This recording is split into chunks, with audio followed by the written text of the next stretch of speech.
Okay, consumer cardinal utility पढ़ना है इस चैप्टर में।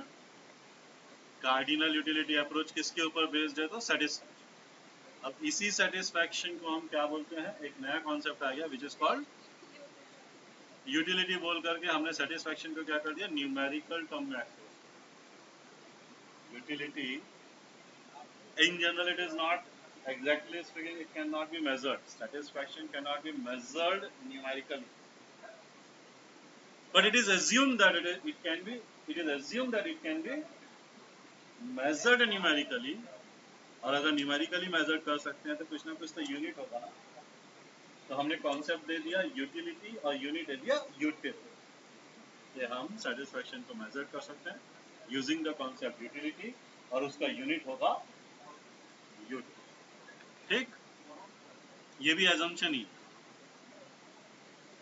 Okay, so basically test, satisfaction, है ना, या इन जनरल आप कह लो कि यूटिलिटी ही बोल लो। एग्जैक्टली स्पीकिंग हम इसको कंपेयर तो कर सकते हैं कि भाई मुझे आइसक्रीम में ज्यादा सेटिस्फैक्शन मिलता है एज कंपेयर टू चॉकलेट, या चॉकलेट में ज्यादा सेटिस्फैक्शन मिलता है। कंपेयर तो कर सकते हैं, लेकिन कभी भी आप ये नहीं बता सकते कि आपको कितना अच्छा है, हाउ मच, है ना। तो एज सच क्वांटिटेटिव टर्म में रिप्रेजेंट करना पॉसिबल नहीं है, क्वालिटेटिव टर्म में रिप्रेजेंट करना ये सब ऐसा ही होता है, राइट। बट अगर हमें कार्डिनल अप्रोच करना है तो इसको, अगर कार्डिनल अप्रोच करना है तो इसको क्या करना पड़ेगा? नंबर्स में एक्सप्रेस करना पड़ेगा, राइट। तो इसके लिए यूटिलिटी डेवलप हो गया। So what is utility? In short, utility is the ability of a product to satisfy the. Utility का डेफिनेशन क्या है?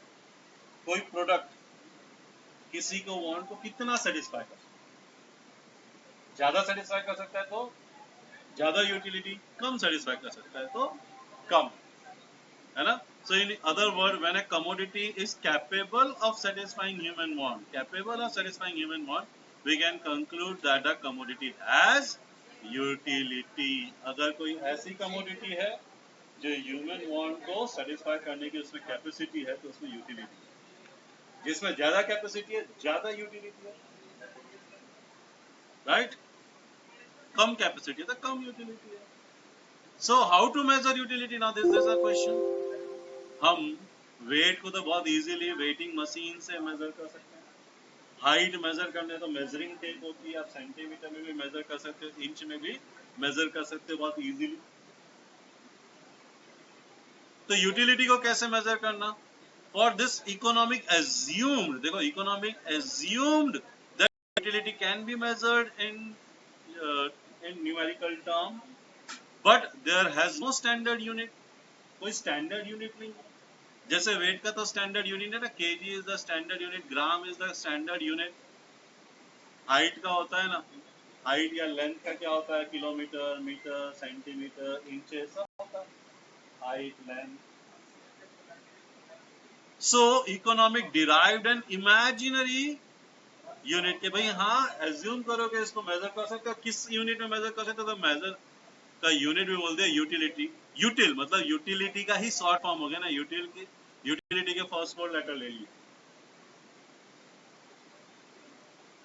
नॉट एन एग्जैक्ट, उतना एग्जैक्ट नहीं है जितना वेट या, तो वेट या हाइट क्या है? Physical quantity. ये क्या है? फिजिकल चीज। फिजिकल चीजों को आप मेजर कर सकते हो। सेटिस्फैक्शन एक इमोशन है। सेटिस्फैक्शन क्या है? इमोशन है, इंटेंजिबल है। तो कुछ ना कुछ एज्यूम करना पड़ेगा अगर उसको न्यूमेरिकल टर्म में एक्सप्रेस करना है। तो यूटिलिटी इज द कॉन्सेप्ट और यूटिल is the unit, right. So util is an imaginary and psychological unit which are used to measure the satisfaction. तो अब हम satisfaction को measure करेंगे, concept को बोलेंगे utility, unit हो जाएगा util। कैसे करेंगे? For example, measurement of satisfaction in util. Suppose you have just eaten an ice cream. मतलब ये util कैसे किया? Simple word में बोलोगे भाई आपने आइसक्रीम खाया, आपको कितना satisfaction मिला, आप numbers में बताओ। आप क्या बोलोगे? हाँ 20 मिला, 30 मिला, 40 मिला, ठीक। डेफिनेटली फिर आपने आइसक्रीम के बाद चॉकलेट खिलाया, अगर उसको चॉकलेट आइसक्रीम से ज्यादा पसंद आई, उसने आइसक्रीम को अगर 20 दिया तो चॉकलेट को 25 देगा, 30 देगा, 40 देगा, राइट। अगर आइसक्रीम से डबल चॉकलेट पसंद आई, तो अगर आइसक्रीम को 20 है तो चॉकलेट को, और अगर आधी पसंद आई तो 10। तो मैं किसी एक के यूनिट को क्या कर सकता हूँ, मैं किसी एक चीज को क्या कर सकता हूँ, फिक्स कर सकता हूँ, और उसके हिसाब से कंपेयर करके, रैंक करके हम यूटिलिटी को मेजर ऐसा नहीं कर सकते, बट रैंक तो कर सकते हैं। आइसक्रीम से मुझे ज्यादा यूटिलिटी मिलती है, मुझे पसंद ज्यादा है एज कम्पेयर टू चॉकलेट। या हर चीज को, ये सबसे ज्यादा, ये उससे कम, ये उससे कम, ये उससे कम, इसको आप 100 दे रहे हो तो इसको 90 दे दो, इसको 80 दे दो, इसको 70 दे दो, इसको 60 दे दो, in this way we can measure. तो this is the method which we use. But यहाँ पे एक प्रॉब्लम है, मैंने किसी को बोला आइसक्रीम को मेजर करो, बोला 20, ठीक है। अब चॉकलेट के लिए उसने बोल दिया डबल अच्छा लगा तो 40, कम आधा अच्छा लगा तो 10। इन दिस पे हर चीज को वो क्या कर सकता है। किसी दूसरे को बोला, उसने बोला 2 लाख, ठीक है। चॉकलेट उसको डबल पसंद आई तो 2 लाख का 4 लाख देगा, आधी पसंद आई तो 2 लाख का क्या करेगा। बट ये दो लोग जिनको हम आइसक्रीम ही बोल रहे हैं और चॉकलेट ही बोल रहे हैं, इनके बीच में तो बहुत ज्यादा मैटर है। अब यही क्वेश्चन मैं पूछ रहा हूँ कि भाई हाँ ये तुमको पसंद आए, इसके लिए आप कितने पैसे देने के लिए रेडी। एक 20 बोलेगा तो दूसरा 25 बोलेगा, 30 बोलेगा। एक 20 बोलेगा, दूसरा 2 लाख तो नहीं बोले, क्योंकि अब पैसा आ गया ना। ये आइसक्रीम मुझे कितनी पसंद आई, इसके लिए मैं कितना पैसा देने के लिए रेडी हूँ। तो ये क्या हो गया, थोड़ा सा स्टैंडर्डाइजेशन आ गया, थोड़ा सा क्या आ गया, फिर भी वेरिएशन तो आएगा, लेकिन इतना बड़ा वेरिएशन। मैं बोलता एज्यूम करो कोई भी एक वैल्यू, तो आप 10 बोल सकते हो, 20 बोल सकते हो, 2 लाख बोल सकते हो, 2 करोड़ बोल सकते हो, 10 करोड़ बोल सकते हो, कोई भी अगर एक नंबर ही बोलते हैं ना। लेकिन उसी को मैंने पैसे के जोड़े, एक ऐसा नंबर के उतने पैसे देने के लिए इसके लिए रेडी हो, लो ये खाओ आइसक्रीम। कितने पैसे, अगर आपको पैसे देने पड़े तो कितने मैक्सिमम कितना पैसा देने के लिए you are ready. So that will be the utility, है ना। जो चीज ज्यादा पसंद है उसके लिए ज्यादा पैसा देने के लिए रेडी है, कम पसंद है जो डबल पसंद है उसके लिए डबल पैसा देने के लिए रेडी है, जो आधी पसंद है उसके लिए आधा। कॉन्सेप्ट वही है, लेकिन वेरिएशन क्या हो जाएगा, ऑटोमेटिकली कम हो जाएगा, right. So money can be one measure, right. तो one more measurement is monetary term. बहुत सारे इकोनॉमिक्स ने इसको क्या किया, सपोर्ट किया, क्योंकि इससे जो वेरिएशन है वो कंपैरेटिवली क्या हो जाता है, कम हो जाता है। एज्यूम करो कि भाई 1 रुपी गिव यू 1 यूटिल। एक आइसक्रीम परचेज किया आपने, मतलब एक आइसक्रीम आपने खाया और आप कहते हो कि मैं 20 रुपीज देने के लिए रेडी हूँ, मतलब इससे कितनी यूटिलिटी आई। अगर मैं बोलता हूँ 1 rupee is equal to 2 util, 1 rupee is equal to 2 util. मैंने किसी को आइसक्रीम खिलाया, मैंने कहा आपको कितना रुपए देने, ये आइसक्रीम को कितनी पसंद आई, कितना रुपए तक इसको खर्चा करने के लिए रेडी है। तो अगर वो बोलता है 20 रुपए खर्चा करने के लिए रेडी है, तो 20 रुपए, 1 रुपए का 2 यूटिल, 20 रुपए का मतलब 40 यूटिल उससे। सो हम क्या कर सकते हैं, यूटिल को रुपीज में मेजर करके, या रुपीज का यूटिलिटी डिफाइन करके हम क्या कर सकते हैं, ज्यादा स्टैंडर्डाइजेशन कर सकते हैं। वेरिएशन लोगों में तो फिर भी आएगा, लेकिन वो वेरिएशन कम होगा, 20 और 2 लाख जैसा नहीं आएगा, 20, 25, 30, 40 जैसा वेरिएशन फिर भी आएगा। और वो वेरिएशन इसलिए क्योंकि उसको शायद आइसक्रीम बहुत ज्यादा पसंद है, किसी को बहुत कम पसंद है, किसी को मीडियम पसंद है, इसकी वजह से आएगा, right.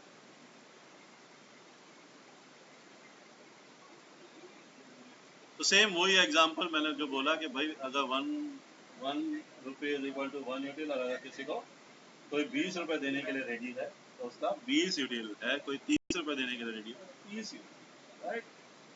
Exactly same concept.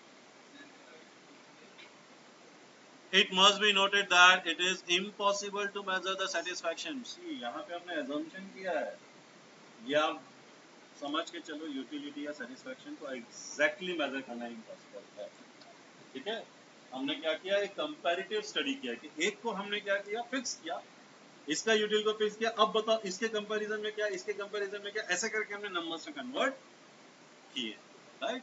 But exactly major करना पॉसिबल नहीं।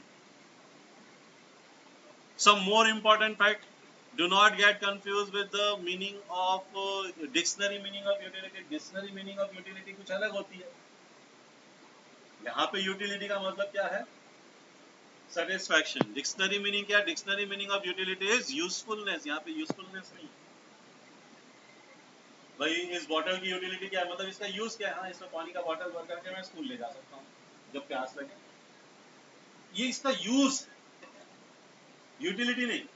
यूटिलिटी मतलब इस प्रोडक्ट से आपको कितना सेटिस्फैक्शन मिलता है, ठीक। Satisfaction versus pleasure. Utility pleasure भी नहीं है। यूटिलिटी, अगर आपको बुखार होता है, दवाई खाने से आपको यूटिलिटी होती है कि नहीं होती? फायदा, सेटिस्फैक्शन होता है कि नहीं? दवाई खाया, बुखार कम हुआ, सेटिस्फैक्शन होता है कि नहीं? प्लेजर होता है। तो प्लेजर नहीं है, utility is not pleasure, satisfaction. क्या, हाँ मुझे मुझे ये, मैंने ये खाया, सेटिस्फैक्शन हुआ, मेरा बुखार, वो अलग चीज। Utility is subjective, utility varies from person to person. मतलब वही आइसक्रीम खा करके एक को 20 की यूटिल आ सकती है, दूसरे को 30 की यूटिल आ सकती है, तीसरे को 25 की यूटिल आ सकती है, it may be different, right. So these are some important facts. So to properly understand, हमको ये दो important चीजें पढ़नी है हमारे लिए। मेन तो ये टोटल यूटिलिटी एंड मार्जिनल। और मार्जिनल यूटिलिटी हमको मालूम है हमेशा क्या होती है, पहले यूनिट से ज्यादा होगी, फिर कम होगी, फिर कम होगी। This is known as law of diminishing marginal utility. ये भी मैं बहुत ज्यादा टफ नहीं है, इसलिए मैं फटाफट खत्म कर रहा हूँ, राइट। लाइक फॉर एग्जाम्पल, मुझे पहली आइसक्रीम खाने से 20 की यूटिल हुई, दूसरी आइसक्रीम खाने से मुझे थोड़ी कम होगी, से 16 हुई, तीसरे से 10 हुई, चौथी से 6 4 हुई, फिर 0 हो गई, और उसके बाद -3 हो गई। तो दिस इज मार्जिनल यूटिलिटी। जो पहले तो हाईएस्ट है, फिर थोड़ा कम हो गई, कम हो गई, कम हो गई, कम हो गई, फिर बाद में एक पॉइंट ऐसा भी आया 0 हो गया, और 0 के बाद दिस इज मार्जिनल यूटिलिटी। और ये मार्जिनल यूटिलिटी कम हो रही है, this is law of diminishing marginal. But what is total utility? First unit से तो 20 हुआ, दूसरे से 16 हुआ, तो टोटल 16 प्लस 20 36 हो गया। तीसरे से मतलब दिस इज 20 प्लस 16, तो अब तक हो गया 36। अब तीसरे से 10 हुआ, तो ये हो गया 46, राइट। 46 प्लस अब हुआ 4, तो हो गया 50, देन 50 प्लस 0, क्योंकि इससे 0 यूटिलिटी, और फिर यहाँ पे तो 50 माइनस 3 हो गया 47। तो दिस इज टोटल यूटिलिटी। और ये टोटल यूटिलिटी क्या हो रही है? इंक्रीज हो रही है, इंक्रीज हो रही है, इंक्रीज हो रही है। एक हाईएस्ट पॉइंट आता है, और उस हाईएस्ट पॉइंट के बाद थोड़ी सी डिक्रीज। सो टोटल यूटिलिटी क्या होगी? एक लोएस्ट लेवल से स्टार्ट होगी, थोड़ी बढ़ेगी, बढ़ेगी, बढ़ेगी, हाईएस्ट लेवल में जाएगी, फिर थोड़ी, दैट्स इट, बस उसके आगे नीचे नहीं होगी, ठीक। मार्जिनल यूटिलिटी क्या होगा? हाईएस्ट लेवल से स्टार्ट होगा, कम होगा, कम होगा, कम होगा, कम होगा, ऐसा स्लैंट डाउन, ठीक। एग्जैक्टली स्ट्रेट लाइन तो नहीं, बट टोटल यूटिलिटी बढ़ेगी, बढ़ेगी, बढ़ेगी, बढ़ेगी, हाईएस्ट लेवल पे जाएगी, फिर थोड़ी सी like marginal utility highest level से स्टार्ट होगी, कम होगी, कम होगी, कम होगी, कम होगी, कम होगी, something like this.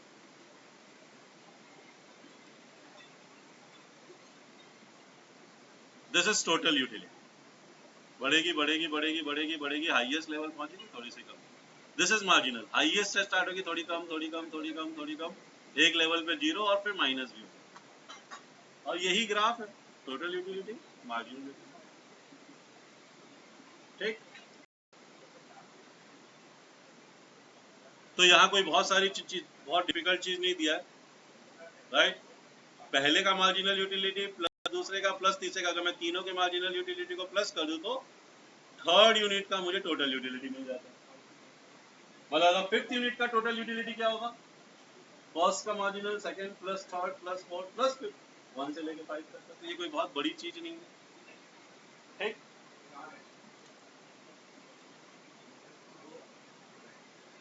Now what is marginal utility?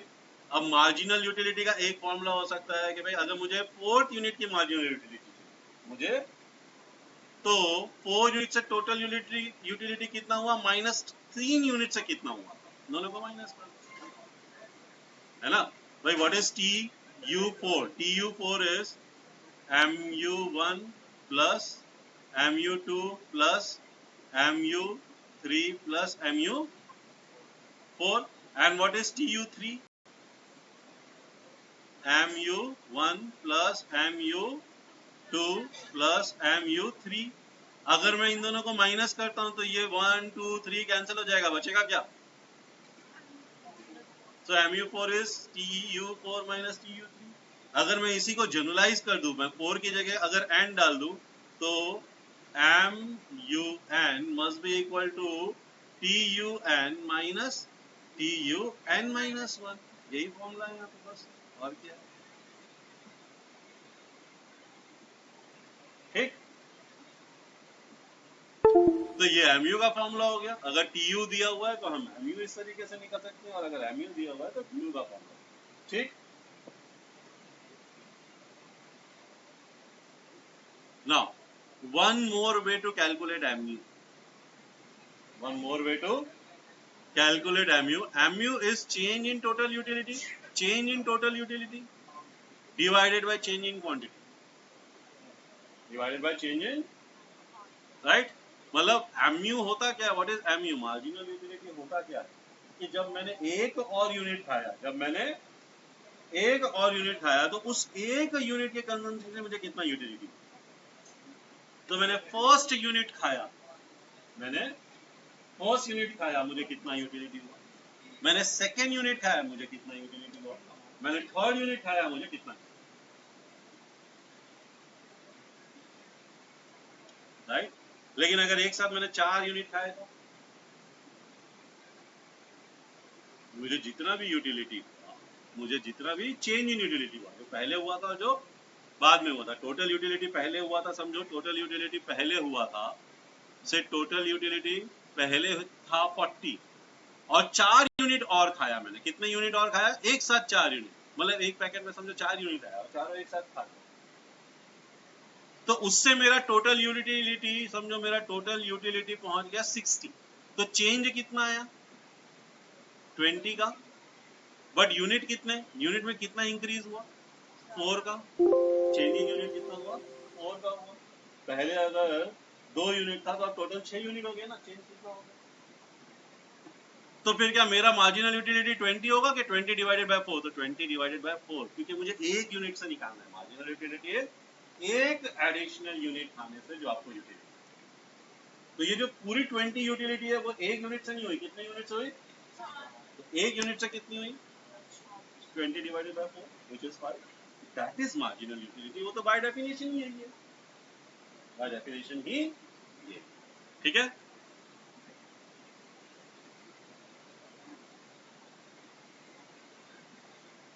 सी, ये वही टेबल दे दिया है, ये मार्जिनल यूटिलिटी, अब इसको टोटल करते जाओ, जो ही हमने वो आइसक्रीम में टोटल किया था वही टेबल के फॉर्म में दे दिया, सेम नथिंग।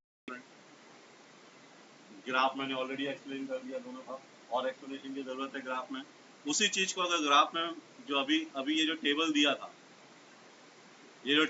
था, तो ये मार्जिनल यूटिलिटी है और ये टोटल यूटिलिटी है, अगर इसी को मैं ग्राफ में रिप्रेजेंट करूंगा तो यही फिगर आएगा, समथिंग लाइक दिस, राइट। ये 20 है, फिर उसके बाद 16 हो गया, 10 हो गया, और ऐसे कम होते गया। तो ये किसका है, MU का ग्राफ। ये किसका ग्राफ है, स्लैंटिंग, स्ट्रेट, ठीक। और अगर मैं TU का बनाता हूं तो, ये टोटल यूटिलिटी, ये जो इसका बनाता हूं मैं 20 36 46 50, तो it will be something like this, है ना। 20, फिर 20 36, फिर 46 50 50, फिर 47, इस तरीके से बनेगा। सेम ही क्वांटिटी के लिए हमने TU और MU बनाया, तो इस पॉइंट पे देखो, अगर मैं यहां से, जो कि which is the highest point, और वो पॉइंट क्या है, when MU is 0, when MU is This point is called point of sanity, right? This point is called saturation point या point of sanity. Saturation point या point of sanity. ये highest है, maximum utility.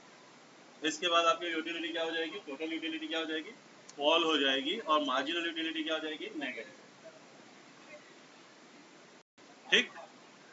सो यही important point है जब मैं इन दोनों को कंपेयर करूं. As more and more unit of commodities are consume, marginal utility from next unit goes on decreasing, total utility goes on decreasing. ठीक है. Marginal utility of first 4 unit being positive, so TU goes on increasing. देखो first 4 unit का positive था तो TU increase हुआ, fifth unit का zero था TU constant हो गया, सिक्स यूनिट का नेगेटिव था तो टीयू डिक्रीज. मतलब in general TU will increase. एक पॉइंट पे वो मैक्सिमम पहुंचेगा और मैक्सिमम वही होगा जहां मार्जिनल यूटिलिटी जीरो. उसके बाद भी अगर कोई और कंज्यूम करता है तो टीयू नेगेटिव. अगर कंज्यूम करता है तो इन जनरल तो कंज्यूम वो तो बिल्कुल मैक्सिमम से भी पहले ही रुक जाए. रीजन क्या, वही हम पढ़ेंगे इसमें जो हमारा कंज्यूमर इक्विलिब्रियम. ठीक. अभी तक तो हम कंज्यूमर इक्विलिब्रियम पढ़ भी नहीं रहे. अभी तक तो हम मार्जिनल यूटिलिटी, टोटल, पहले यूटिलिटी पढ़े, मार्जिनल यूटिलिटी और टोटल यूटिलिटी.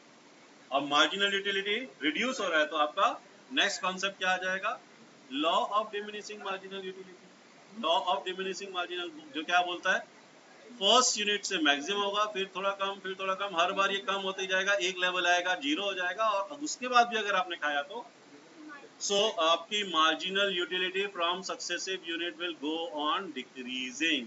दिस डिक्रीजिंग मतलब diminish. This law is called diminishing marginal. In reality यही होगा, बट इकोनॉमिक्स में हर एक लॉ के कुछ एजम्पशंस हैं, राइट. कैन वी सीधे बैठ.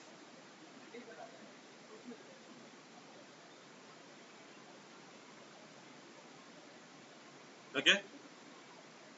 तो क्या क्या एजम्पशन है भाई, रीजनेबल क्वांटिटी होनी चाहिए, बहुत कम बहुत ज्यादा नहीं होनी चाहिए, राइट. कंटिन्यूस कंजम्पशन होना चाहिए. एक कंजम्पशन में 11 बजे करो, फिर 2 बजे करो, फिर 3 बजे करो तो लॉ फेल हो जाता है. कंटिन्यूस होना चाहिए, तुरंत होना चाहिए, राइट. ना इक्विलिब्रियम क्या होता है, व्हाट इज इक्विलिब्रियम.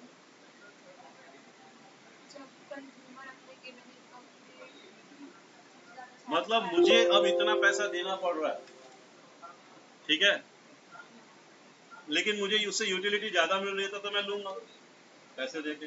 जितना पैसा मैं दे रहा हूँ, पैसे की भी तो यूटिलिटी होती है ना. जब आप कुछ ले रहे हो तो कुछ दे रहे हो. जो चीज आप ले रहे हो, जो प्रोडक्ट आप खरीद रहे हो, उसके बदले में क्या दे रहे हो, पैसा दे रहे हो. जब आपको लगता है कि जितना पैसा आप दे रहे हो यूटिलिटी इस प्रोडक्ट से उतनी ज्यादा मिल रही है तो आप पैसे देके खरीदोगे. नेक्स्ट यूनिट में भी आप जब पैसा तो सेम दे रहे हो, लेकिन जो नेक्स्ट यूनिट में आपकी यूटिलिटी थोड़ी सी क्या हो जाएगी, कम हो जाएगी. अगर फिर भी वो जितनी आप मनी दे रहे हो उससे ज्यादा है तो आप खरीदोगे. नेक्स्ट यूनिट खरीदोगे अगर आपका जितना पैसा दे रहे हो और इसकी यूटिलिटी और कम हो गई, पैसा तो उतना ही है, यूटिलिटी और कम होगी. अब अगर इक्वल हो गई तो भी आप खरीदोगे, इक्वल है तो भी आप खरीदोगे. लेकिन जब आपका जितना प्राइस दे रहे हो और आपकी यूटिलिटी कम हो गई तो आप नहीं खरीदोगे. तो इसके जो पहले वाला पॉइंट था जो आपने लास्ट खरीदा था, ये आपका इक्विलिब्रियम है. मतलब तीन क्वांटिटी आपकी इक्विलिब्रियम, तीन क्वांटिटी आप खरीदोगे, तीन के बाद आप खरीदोगे. So consumer equilibrium refers to the saturation when a consumer is having maximum satisfaction with limited income. जो उसके पास इनकम है, जितने उसके पास इनकम है, जितना उसके पास मनी है to spend that particular on that particular item, उससे जो मैक्सिमम सेटिस्फैक्शन मिल रहा है वो 3 यूनिट मैक्सिमम. तो ये चौथे यूनिट पे जो वो दे रहा है प्राइस उससे कम यूटिलिटी है ना. तो टोटल यूटिलिटी तो बढ़ रही है, लेकिन टोटल यूटिलिटी बढ़ रही है समझो 6 यूनिट से, लेकिन मनी जा रहा है 10 यूनिट, तो 4 का तो नुकसान ही होगा. पॉइंट समझ रहे. जो मनी दे रहा है उसका यूटिलिटी समझो 10 है, और जो चौथा यूनिट मिल रहा है उससे उसको फायदा कितना मिल रहा है, 6 का. तो वो नहीं खरीदेगा. 6 के फायदे के लिए आपका 10 का फायदा 10 दे रहे हैं, गलत. 4 का मतलब टोटली 4 का क्या हो रहा है, पॉइंट समझ में आया? तो दैट लेवल जो इसके पहले वाला जो 3 लेवल था वो क्या था, मैक्सिमम, वही उसका इक्विलिब्रियम। ठीक, इसी को मैथमेटिकली निकाला गया है। बेसिकली दिस इज द, है ना। अब इसमें भी एजम्पशन है, रैशनल कंज्यूमर होना चाहिए, कार्डिनल मेजरमेंट, हमको ये एज्यूम करना है कि कार्डिनल मेजरमेंट पॉसिबल है, इन रियलिटी पॉसिबल नहीं, but this is an assumption. Then independent unit होनी चाहिए, मतलब ऐसा नहीं होना चाहिए कि कोई प्रोडक्ट किसी दूसरे प्रोडक्ट के साथ कंबाइंड, इंडिविजुअल। ठीक, and MU of money remain constant. Money का यूटिलिटी भी क्या होता है, इंक्रीज होता है। जब मेरे पास 1000 रुपए हैं तो मेरा मनी का यूटिलिटी क्या है, कम है। जब 500 बचेंगे, क्योंकि बहुत कम पैसे बचेंगे, तो यूटिलिटी क्या होगा, 1 रुपए का यूटिलिटी बढ़ गया। 100 ही बचे तो 1 रुपए का यूटिलिटी और ज्यादा। तो जैसे जैसे लोगों के पास पैसे क्या होते हैं, कम होते हैं, वो खरीदने में थोड़ा क्या करते हैं, और ज्यादा केयरफुल होते हैं। तो बट नेचुरली आपके पास बहुत पैसे थे, आपने दिल खोल के खरीदा, मतलब 1 रुपए की यूटिलिटी कंपैरेटिवली कम थी। जब आपके पास बहुत कम पैसे बचे तो 1-1 रुपया आप सोच समझ के खर्चने लगे, मतलब हर एक पैसे की यूटिलिटी क्या हो गई, बढ़ गई। तो हमको क्या मानना है, ऐसा नहीं होता, ऐसा ये एजम्पशन है कि मनी की यूटिलिटी कांस्टेंट है हर एक लेवल पे। फर्स्ट यूनिट खरीदा, सेकंड यूनिट खरीदा, थर्ड यूनिट खरीदा, मेरे पैसे तो कम हो रहे हैं लेकिन यूटिलिटी में कोई चेंज, मनी की यूटिलिटी में कोई चेंज। ठीक, ओके। देखो यही कॉन्सेप्ट मैंने जो बताया ना आपको, समझो 10 रुपए मैंने खर्चा किया, 1 rupee is equal to 1 util, 1 rupee is equal to, right. तो और अगर समझो मुझे पहले पैकेट से 20 यूटिल मिले, तो मनी का यूटिलिटी कितना है, 10, तो मुझे मिले 20 यूटिल और मुझे देना कितना पड़ा, which is equal to 10 util, 10 rupees equal to 10 util, because 1 rupee is equal to 1 util। तो मैंने दिया 10 यूटिल और मिला 20 यूटिल, तो मैं खरीदूंगा कि नहीं खरीदूंगा। सेकंड में मुझे 16 यूटिल मिला और मुझे देना तो वही 10 रुपए पड़ा ना, मतलब मैंने 10 यूटिल दिए और मुझे मिले 16 यूटिल, तो भी मैं खरीदूंगा। हाँ, 1 rupee is equal to 1 util, ये तो ये प्राइस है और ये प्रोडक्ट की यूटिलिटी है। ये मैं जो रुपए दे रहा हूं उसकी, ये जो मैंने मनी दिया, ये जो मैंने 10 रुपए का नोट दिया उसकी यूटिल है, और ये लेस के पैकेट की यूटिल।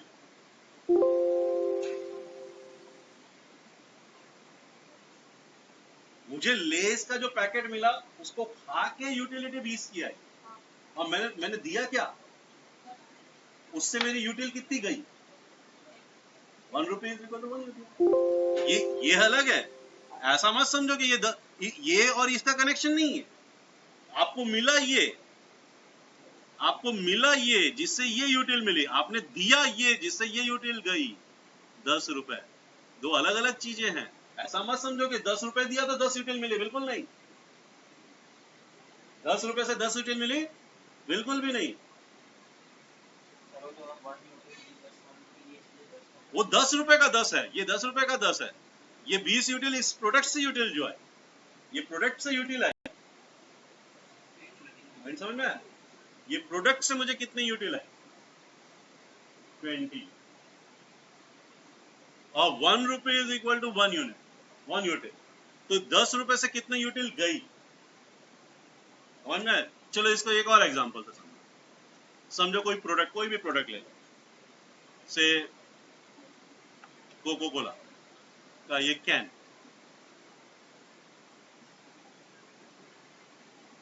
कोको कोला था। अब मनी के पॉइंट ऑफ व्यू से कितने रुपए का है मुझे नहीं मालूम, पहला यूनिट खाने से 80 यूटिल आया, दूसरा यूनिट कंज्यूम करने से 60 यूटिल आया, तीसरा यूनिट कंज्यूम करने से 54 यूटिल आया, चौथा यूनिट कंज्यूम करने से 40 यूटिल आया, और एक पकड़ लो, पांचवा यूनिट कंज्यूम करने से 24 का यूटिल आया। ठीक है, ठीक है। Now I say rupees 1 is equal to 2 util, 1 रुपए से 2 यूटिल आते हैं, 1 रुपए से, 1 रुपए की यूटिलिटी बोल रहा हूं। अब अगर समझो इसका कॉस्ट है 20 रुपए, इसका कॉस्ट कितना है, इसका भी तो 20 ही रुपए होगा, इसका भी तो 20 ही रुपए होगा। अंडरस्टूड? तो अब मुझे बताओ, अगर 20 रुपए हैं तो ये रुपीस के कितने यूटिल गए? 20 रुपए, 1 रुपए से 2 यूटिल, तो 20 रुपए के कितने यूटिल? 40। ये 20 रुपए के भी 40, ये 20 रुपए के भी 40, ये 20 रुपए के भी 40, ये 20 रुपए के भी 40। बताओ कंज्यूमर इक्विलिब्रियम कहाँ आएगा?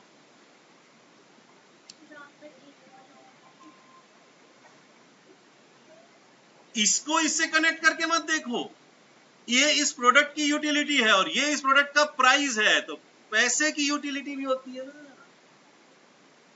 पैसे की भी तो यूटिलिटी होती है। ये बॉटल और जो मैं पैसे दे रहा हूं उसकी कैसे यूटिलिटी है? मैं 20 रुपए दे रहा हूं और इससे मुझे कोको कोला का कैन, कोको कोला का क्या मिल रहा है? एक कैन मिल रहा है। इसी 20 रुपए से मैं लेस भी खरीद सकता हूं। मुझे लेस कोको कोला से ज्यादा अच्छा लगेगा तो मैं वो ना खरीद करके वो खरीदूंगा, अगर मेरे पास एक ही 20 रुपए की। मतलब इस मनी को जब मैं कोको कोला खरीदने के लिए दे रहा हूं तो इस मनी की भी अपनी यूटिलिटी, क्योंकि इसी मनी से मैं कोई दूसरी चीज भी, तो इसकी क्या यूटिलिटी, 1 रुपए की क्या यूटिलिटी? इसीलिए हमको मार्जिनल यूटिलिटी को मनी के फॉर्म में कन्वर्ट करना पड़ेगा, तभी तो मैं इन दोनों को कंपेयर करूंगा। या तो मैं इसको कन्वर्ट करूं या तो मैं इसको कन्वर्ट करूं। ये मैं ऐसे भी कर सकता था, ये मैं 20 को नहीं कन्वर्ट करता, मैं ऐसे कर लेता 80 डिवाइडेड बाय 240। मतलब मैंने यूटिलिटी को मनी के फॉर्म में कन्वर्ट कर, मैंने यूटिलिटी को किस में कन्वर्ट कर दिया? This is measurement of utility in terms of money. तो ये 40 हो गया, ये 30 हो गया, ये कितना हो जाएगा? 27। ये कितना हो जाएगा? 20। तो ये 20 और ये 20। वही समझ में है? हम ऐसे करते हैं, मैंने समझाने के लिए ऐसे समझाया, लेकिन हम ऐसे करते हैं, ऐसे भी कर सकते हैं, ऐसे भी कर सकते हैं। और एक तरीका क्या हो सकता है? तीसरा तरीका क्या हो सकता है? इन दोनों को डिवाइड करो, 80 डिवाइडेड बाय 20 कितना होगा? देन 60 डिवाइडेड बाय 20 कितना होगा? 3। देन 27 डिवाइडेड बाय 20 कितना होगा? 1.35। देन 40 डिवाइडेड बाय 20 कितना होगा? 2। ये 2 के इक्वल आ गया। तो इक्विलिब्रियम आना चाहिए ना, बैलेंस। इक्वल आ गया, वो नेगेटिव में जा रहा है। तो इतनी कितनी क्वांटिटी खरीदेगा? 4। ये खरीदेगा, पहली खरीदेगा, दूसरी खरीदेगा, तीसरी खरीदेगा, चौथे पे इक्विलिब्रियम खरीदेगा, ये नहीं खरीदेगा, ये इक्विलिब्रियम, ये मैक्सिमम सेटिस्फैक्शन। अब इसके बाद इसका सेटिस्फैक्शन बढ़ नहीं रहा है, इससे बढ़ रहा है, लेकिन उससे जो घट रहा है, जो देना पड़ रहा है उससे जो घट रहा है वो माइनस में गया। समझ में आया? अब ये कॉन्सेप्ट समझ में आया?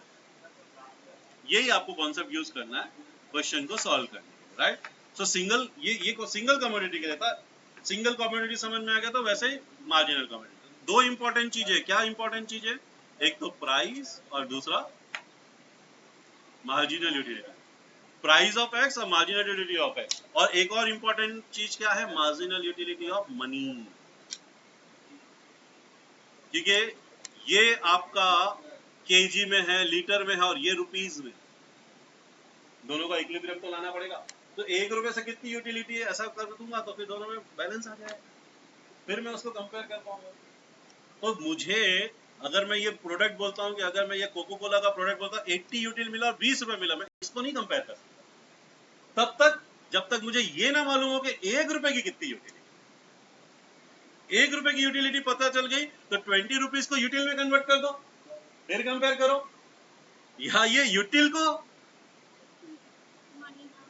मनी के टर्म में कन्वर्ट करो, फिर कंपेयर करो। समझ में ना? ये कन्वर्जन तो करना पड़ेगा ना, क्योंकि अगर मैं यहाँ पे 1 रुपी इक्वल टू, अगर मैं यहाँ पे 1 रुपी इक्वल टू 3 यूटिल बोलूंगा तो कंडीशन अलग है। 1 रुपए से 3 यूटिलिटी मिल रही है तो कंडीशन। समझ में आया? समझ में आया? इसके लिए कन्वर्जन जरूरी है। इसके लिए हमारे फॉर्मूले में क्या आया?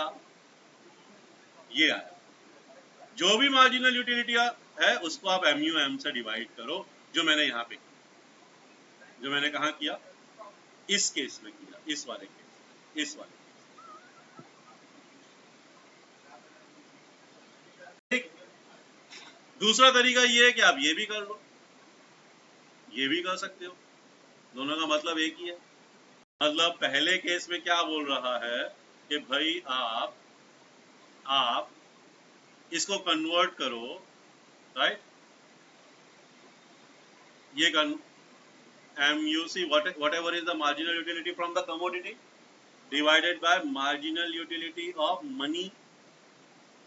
1 रुपए से कितना यूनिट है ना, इन दोनों को जब मैं डिवाइड करूंगा, अगर ये प्राइस के इक्वल आ गया तो आपका इक्विलिब्रियम। अगर ये किसके इक्वल आ गया,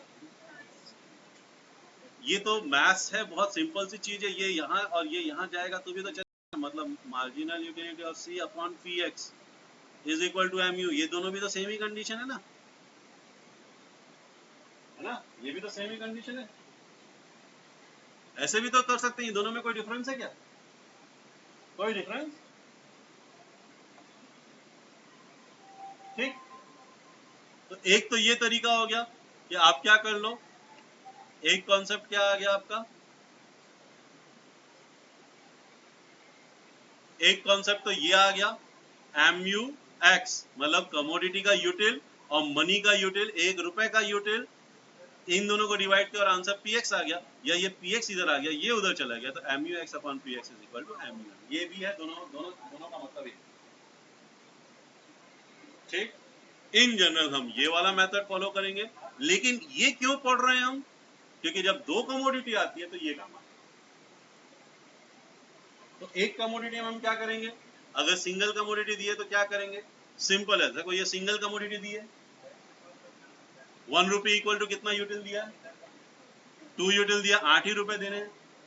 तो आप इसको क्या करोगे, 40 डिवाइडेड बाय 2 कितना होगा 20, 36 डिवाइडेड बाय 2 कितना होगा 18, 32 डिवाइडेड बाय 2 16, 8 0 -5, ठीक।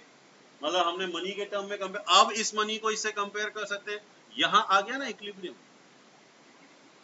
अगर मैं डिफरेंस निकाल रहा हूं तो ये यहाँ पे जो 20 - 8, इन दोनों का डिफरेंस 12 है, जब तक ये डिफरेंस 0 ना हो गया, 0 हो गया वो इक्वल, 0 कब होगा, जब इक्वल हो जाएगा।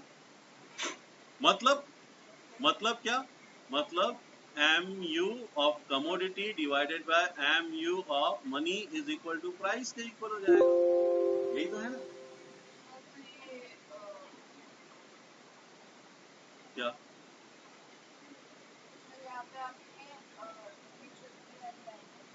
ये लाइन में MU दिया यूटिल, MU, हाँ, ऑफ दैट MUX, मतलब ये भी MUX है, ये भी MUX ही है, बट ये MUX इन टर्म्स ऑफ यूटिल है। MUM ये रहा ना 2, मनी का यूटिलिटी, 1 रुपये का कितना यूटिलिटी है, वही तो MUM है। 1 रुपए की यूटिलिटी कितनी है 2, वो MUM है।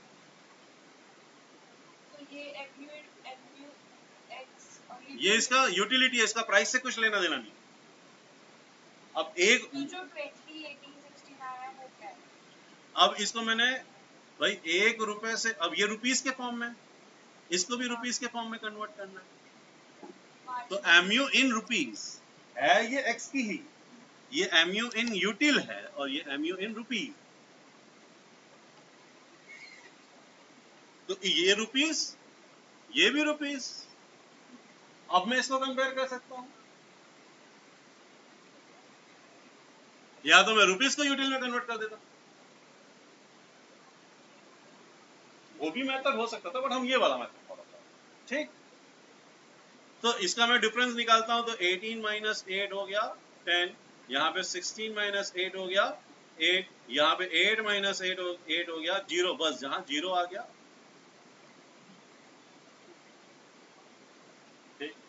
तो ये ही आपका क्या है, कंज्यूमर, और यही कंज्यूमर इक्विलिब्रियम इज नथिंग, हमने क्या निकाला, MU, जो भी आपका X मतलब कमोडिटी, X मतलब कमोडिटी, ये भी X का ही है, but express in terms of rupee है, दोनों MUX, ये भी x का ही mu है, बट 1 रुपए से 2 यूटिल होती है ना, तो 40 यूटिल के लिए कितने रुपए? 20 रुपए। लेकिन मैं कितने दे रहा हूं? 8। मतलब ऐसा समझ लो 20 रुपए की चीज 8 रुपए में मिल रही है, तो लोगे ना।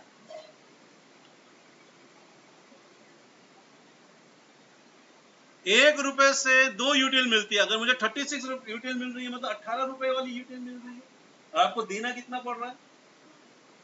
खरीदोगे ना, 18 की चीज 8 में मिल रही है।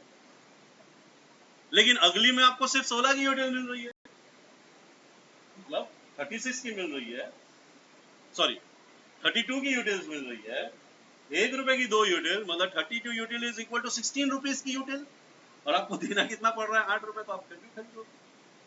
नेक्स्ट में आपको 16 की यूटिल मिल रही है, 16 की यूटिल 1 रुपए की, सॉरी 1 रुपए की यूटिल 2 है, तो 16 यूटिल मतलब 8 रुपए के बराबर है। 8 रुपए के बराबर 8 ही रुपए देने पड़ रहे हैं, खरीदोगे। इतना देना पड़ रहा है, उतना ही फायदा, नो प्रॉब्लम। नेक्स्ट में क्या हो गया? आपको यूटिल कम हो गया, अब आप नहीं, ठीक है, आपको 0 यूटिल। पॉइंट समझ में आया? तो जहां मेरी यूटिल प्राइस के बराबर हो गई, मतलब marginal utility of the commodity in util divided by marginal utility of money, मतलब ये MUX in terms of money आ गया, is equal to money paid, price paid, equal हो गया, मेरा इक्विलिब्रियम आ गया। उसके बाद डिक्रीज होगा, ऊपर इंक्रीज था, जब इंक्रीज हो रहा था तो मैं और खरीद रहा था, और खरीद रहा था, और खरीद रहा था।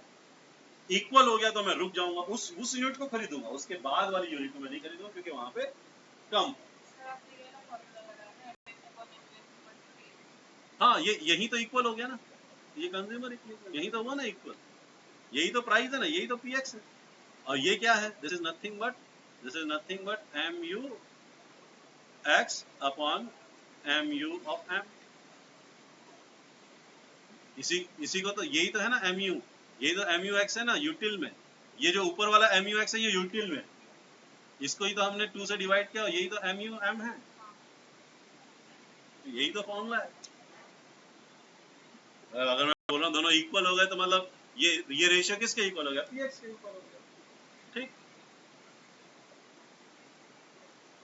अच्छा, ये फिर ये वाला, ऐसा वाला हमने क्यों किया भाई? इसकी क्या जरूरत पड़ गई?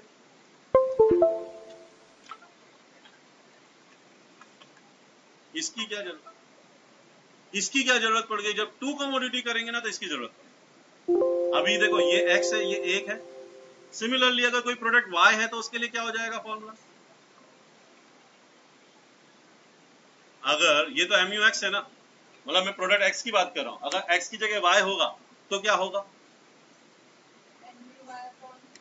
ठीक है, MUY इन यूटिल, ठीक है, ये यूटिल में है, divided by P of y is equal to, है ना, तो ये MUM और MUM तो सेम ही है ना। Can I call MUX upon PX is equal, can I से MUY, क्या मैं बोल सकता हूँ ये? तो ये कितने प्रोडक्ट हो गए? तो जब दो प्रोडक्ट होंगे, इसका मार्जिनल यूटिलिटी प्राइस से डिवाइड करो, उसका मार्जिनल यूटिलिटी प्राइस से डिवाइड करो, जब इक्वल हो गया, कंज्यूमर इक्वल, जब इक्वल हो गया तो ये हो गया 2 प्रोडक्ट के लिए। तो ये फॉर्मूला को हमने ऐसा इसीलिए किया ताकि हम 2 प्रोडक्ट, अच्छा अगर 3 प्रोडक्ट है तो यहाँ पे एक और डाल दो, MUZ अपॉन PZ। 4 प्रोडक्ट है, यहाँ और एक डाल दो, MUW अपॉन PW, जितने चाहिए उतने डाल दो। हम पढ़ेंगे सिर्फ 2 के लिए, लेकिन आपको 3 करना है तो और एक डाल दो, 4 करना और एक डाल दो। बट इतना कॉम्प्लिकेटेड हमको पढ़ना नहीं, पढ़ना 2 के लिए, बट इट इज अंडरस्टूड कि हम इसको इंक्रीज तक क्या कर सकते हैं, एक्सटेंड, ठीक। तो इस तरीके से भी निकाल सकते हो। ये बता रहा है कि भाई यहाँ देखो, यहाँ पे MUM कितना दिया है? 5 यूटिल, मतलब 1 rupee is equal to 5 util, यही तो MUM, ठीक। अब यहाँ पे हमने क्या किया? MUX डिवाइड बाय PX कर दिया, MUX डिवाइडेड बाय PX कर दिया। अरे अभी तो फॉर्मूला पढ़ा ना ये वाला, ये भी ऐसे भी कर सकते हैं, है ना। तो फिर क्या आ जाएगा? अगर मैं PX से डिवाइड करूंगा, प्राइस क्या है 12, तो 90 डिवाइडेड बाय 12 इज 7.5, फिर 6 हो गया, फिर 5 हो गया, फिर 4 हो गया।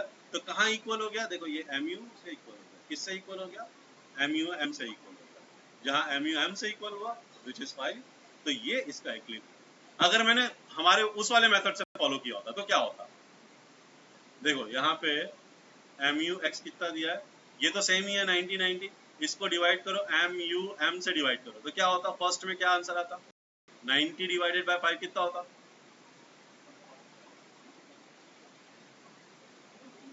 18। 72 डिवाइडेड बाय 5, जल्दी करो। 14.4 ये नहीं, 18.4,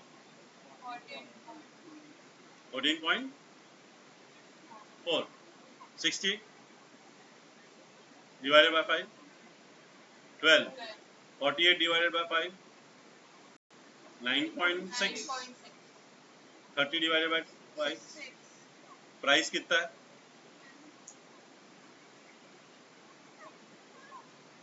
प्राइस से डिवाइड किया तो mu के इक्वल हो गया। mu से तो सिंपल है ना यार भाई, 60 डिवाइडेड बाय 12 किया तो 5 हो गया, या 60 डिवाइडेड बाय 5 किया तो 12 हो गया, दोनों में क्या डिफरेंस है?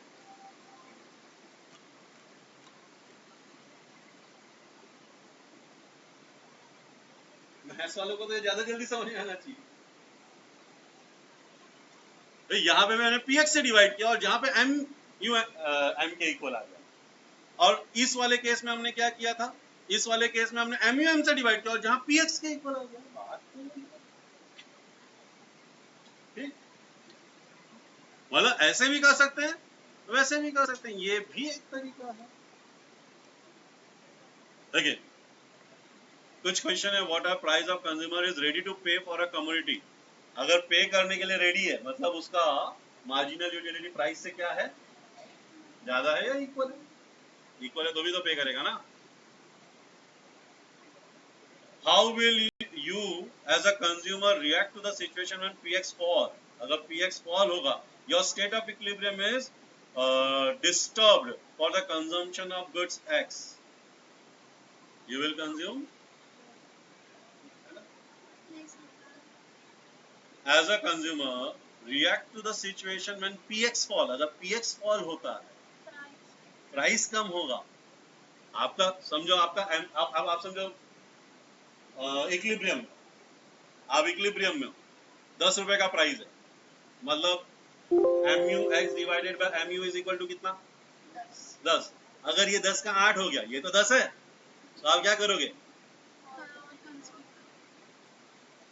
आप अगर इक्विलिब्रियम में हो और प्राइस कम हो गया तो आपका इक्विलिब्रियम क्या हो गया?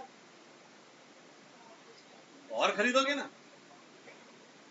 अब इक्वल नहीं रहा, ये 5 हो गया, ये 10 है, और खरीदोगे 8 हो गया, और खरीदोगे 6 हो गया, और खरीदोगे 5 हो गया, अब स्टॉप हो गया, और खरीदोगे ना, समझ में? प्राइस गिरेगा तो।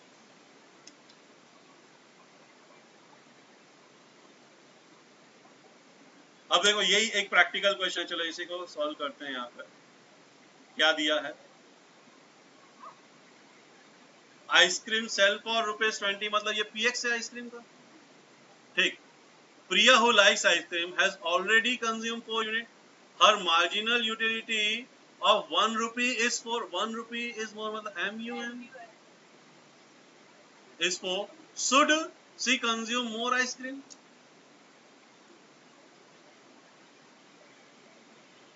Has already consumed 4. Her marginal utility of should she consume? तो देखो MU, बताओ should she consume?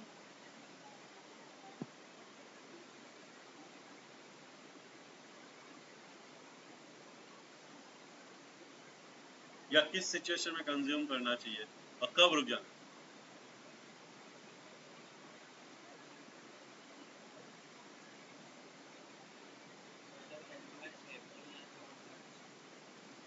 अगर MUX 80 हो गया तो कंज्यूम करेगी।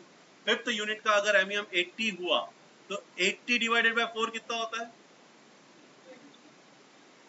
तब तो ये वाली आइसक्रीम खरीदेगी ना, क्योंकि it is equal to px। अगर इसका 80 से कम मिलता है, अगर फिफ्थ से अगर 80 से कम मिलता है, जैसे कि 60 डिवाइडेड बाय 4 कितना हो गया 15, which is less than px, तब तो ये वाली आइसक्रीम नहीं खरीदनी चाहिए। मतलब अगर उसको फिफ्थ आइसक्रीम से, अगर उसको फिफ्थ आइसक्रीम से ग्रेटर देन या इक्वल टू 80 यूटिल मिले तो उसे खरीदना चाहिए, अदरवाइज नहीं खरीदना चाहिए।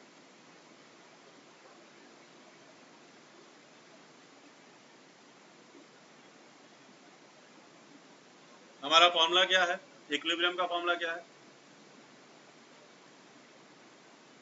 और ये कैसे आया 80? Right, we no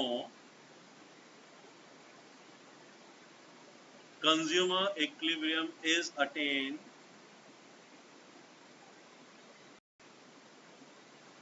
when mu x in util upon mu m is equal to px. Therefore mu x upon mu m कितना है 4, px कितना है, so mu x will be equal to, तो नेक्स्ट यूनिट अगर 80 से ज्यादा, so if fifth unit give mu x अगर 80 देता है या 80 से ज्यादा देता है, she should consume, she must consume, else not. अगर 80 भी होगा तो भी वो अलग यूनिट खरीदेगी, ज्यादा होगा तो भी खरीदेगी, लेकिन अगर 80 से कम हो गया तो उसका इक्विलिब्रियम तो पहले ही आ चुका है। समझ में आया? मतलब अगर मैं इसी टेबल में बोलूं, जो हमने ये टेबल बनाया, तो ये सिचुएशन क्या है, यहाँ पे mu x upon mu m is greater than px, इसके लिए इसके बाद इसने खरीदा, इक्वल हो गया तो खरीदा, लेकिन जहां लेस हुआ उसने नहीं खरीदा,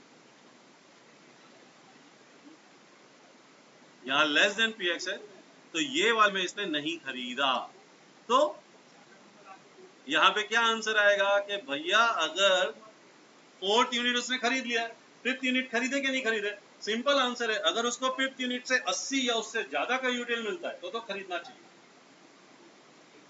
और अगर 80 से, सिंपल है, राइट।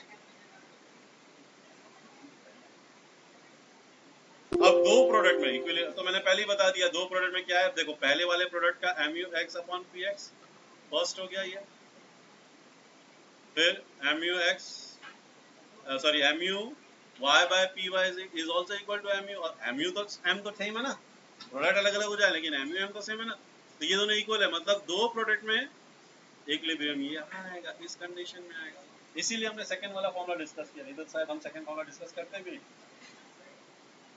हम तो mu x upon mu m equal to px discuss कर रहे थे ना, बट फिर ये वाला क्यों डिराइव किया, क्योंकि दो कमोडिटी के लिए इसकी जरूरत पड़ेगी, इसको इंटरचेंज किया तो सेकंड फॉर्मूला आया, सेकंड फॉर्मूला दो प्रोडक्ट आ गया, राइट।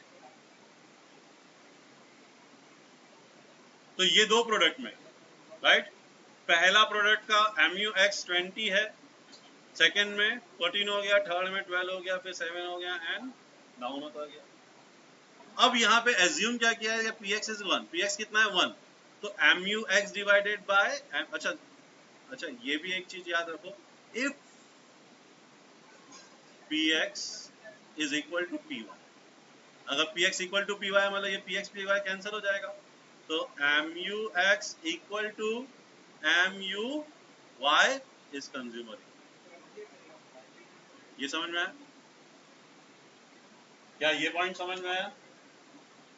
अगर प्रोडक्ट x का प्राइस 10 रुपए और प्रोडक्ट y का प्राइस भी, तो यहाँ भी 10 आएगा, यहाँ भी 10 आएगा, ये 10 और 10 तो कैंसिल हो जाएगा, फिर तो हमको mu x अपॉन px नहीं देखना है ना, सीधा mu x equal to mu y देखना है।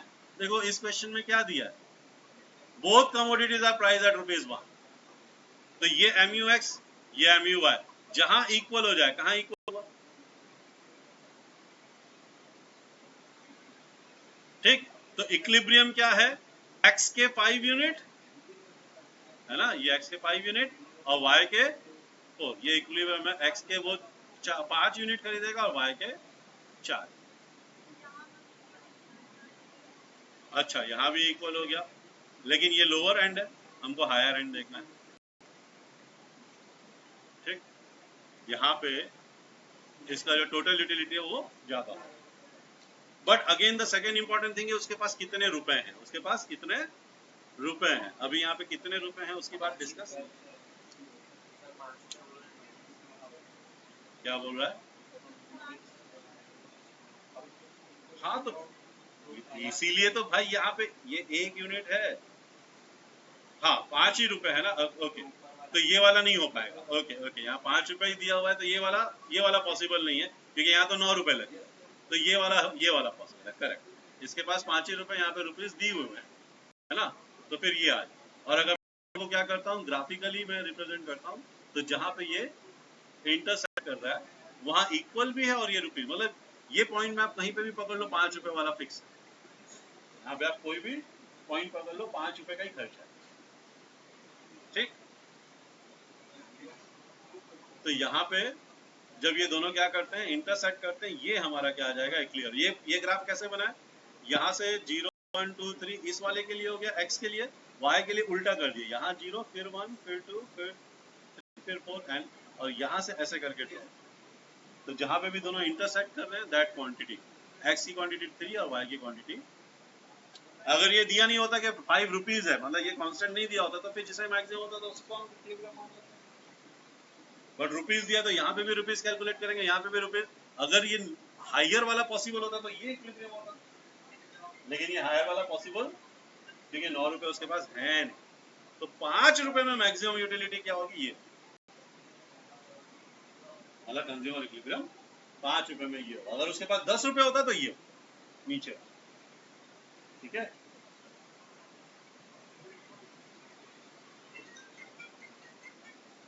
Same thing.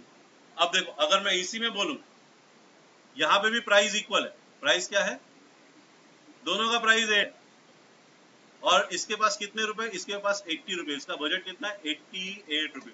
अब मुझे बताओ कहाँ कहाँ इक्वल है। भाई ये 40 से स्टार्ट हो रहा है ना, यहाँ 40 है क्या, तो एक 40 हो गया आपका एक कंडीशन, फिर 24 हो गया सेकंड कंडीशन, ये फर्स्ट कंडीशन, ये 1 1 हो गया, और 24 2 हो गया, और है 16 हो गया, 3 थर्ड कंडीशन 16 और 8 फोर्थ कंडीशन। सब पे प्राइस कैलकुलेट कर लो। पहले वाले फर्स्ट पे कितना होगा, ये वाला जो फर्स्ट MU X है उसके कितने 6 है ना, तो 6 into 8 प्लस y के कितने हैं 1 है,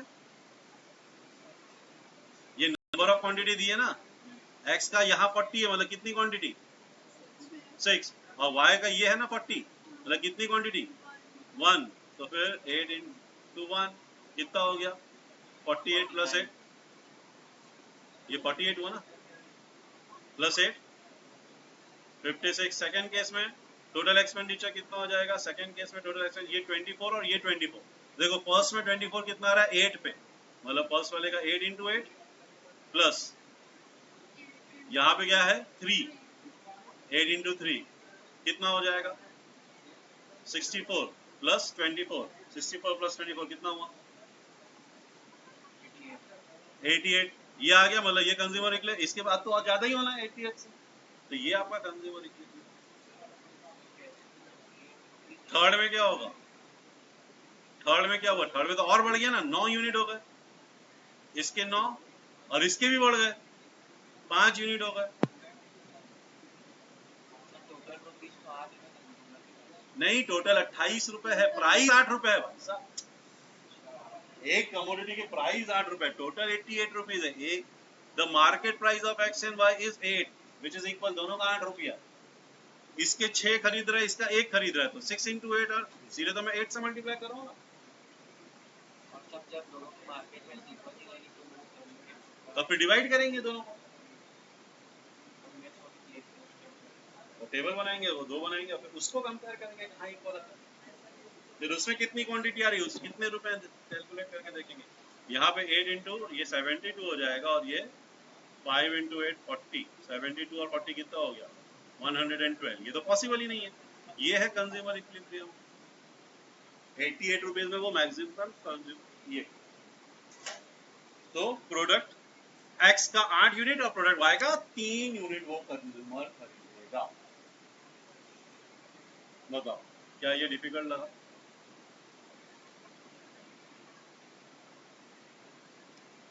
अब ये बोल रहा है कि कंज्यूमर इक्विलिब्रियम में है कि नहीं है।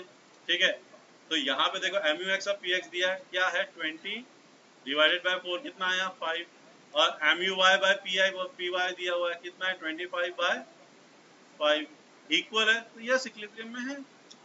यहाँ पे वो इनकम का तो दिया नहीं है, ये दोनों इक्वल आ गए ना, इक्वल में आ गए मतलब यस इक्विलिब्रियम में आ गया। ये इक्विलिब्रियम का कंडीशन, अगर इक्वल नहीं आता तो इक्विलिब्रियम कंडीशन नहीं है। दो कमोडिटी राइट, जैसे कि यहाँ पे दिया देखो M U X by P X, यहाँ पे क्या दिया M U X by P X, M U X कितना दिया है 25, पी एक्स कितना दिया है 5, ये आ गया 5, और वाई के लिए क्या दिया, ये वाई के लिए है M U Y upon P Y is 30 by 5 which is 6, equal नहीं है, इट इज नॉट इक्वल मतलब not at equilibrium, so simple.